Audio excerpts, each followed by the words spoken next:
భూతద్దం Bhaskar Narayana. So మనమైతే కనుక ఒక డిటెక్టివ్ మూవీ అలాగే ఒక హర్రర్ అన్ని మిక్స్ ఉన్న మూవీ గురించి అయితే మాట్లాడుకోబోతున్నాం అనమాట.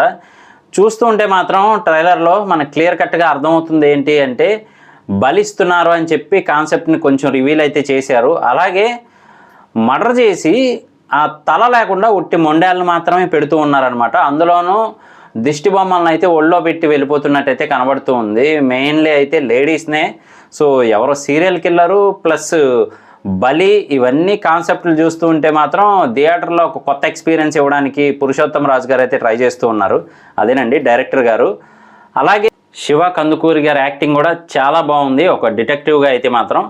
సో కాన్సెప్ట్ అయితే మనకు ఆల్రెడీ చాలా వరకు రివీల్ చేసిందే. కాకపోతే 18 సంవత్సరాల్లో 17 మర్డర్లు చేశాడు అని చెప్పి అయితే బ్యాక్గ్రౌండ్ నుంచి చెప్తూ ఉన్నారు.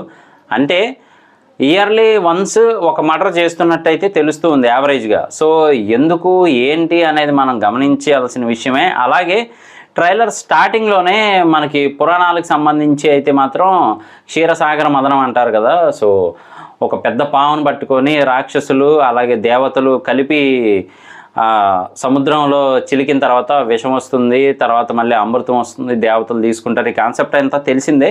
సో ఆ కాన్సెప్ట్ని చూపిస్తూనే రాక్షసుల తల నరికిన తర్వాత మళ్ళీ ఆ రాక్షసుడి తల ఏదైతే ఉందో అది మళ్ళీ ప్రాణం పోసుకున్నట్టు అయితే చూపిస్తూ ఉన్నారు. సో మరి అది దేని గురించి, మరి ఆ పురాణానికి ఇప్పుడు జరుగుతున్న సిచ్యువేషన్స్కి ఏమైనా లింకప్ ఉందా ఏంటి అనేది చూపిస్తూ ఉన్నారు. సో పోలీసుడు కూడా తేల్చుకోలేంది మన హీరో గారు అయితే తేల్చడానికి వెళ్తూ ఉన్నట్టయితే తెలుస్తూ ఉంది క్లియర్ కట్గా. సో మరి డిటెక్టివే కనిపెడతాడా లేదా పోలీసులు కనిపెడతారా, మొత్తానికి అసలు కనుక్కుంటారా లేదా అనేది మాత్రం హైలైట్గా అయితే పెట్టారు. అలాగే బ్యాక్గ్రౌండ్ మ్యూజిక్ కూడా చాలా ఇంట్రెస్టింగ్గా ఉంది. అంటే మనకి మూవీలో ఇంకా ఇన్వాల్వ్ అయ్యేలా ఉంది చూస్తుంటే ట్రైలర్లోనే. సో మొత్తానికి చాలా కొత్త కాన్సెప్ట్. అలాగే కొత్త వాళ్ళే ఎక్కువగా ఉన్నారు. అలాగే ఎక్కువ మంది తారాగణం కూడా ఉన్నారు. అంటే ఎక్కువ మంది యాక్టర్స్ కూడా ఉన్నారు.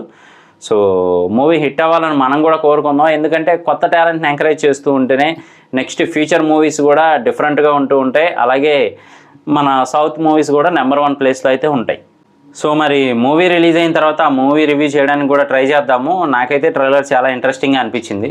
సో ఇది నా రివ్యూ. ఇలాంటి మరిన్ని ఇంట్రెస్టింగ్ వీడియోస్ కోసం, రివ్యూస్ కోసం మన ఛానల్ వెంటనే సబ్స్క్రైబ్ చేసుకోండి. నేను మీ ప్రసాద్. మళ్ళీ నెక్స్ట్ వీడియోలో కలుస్తాను. Love you all.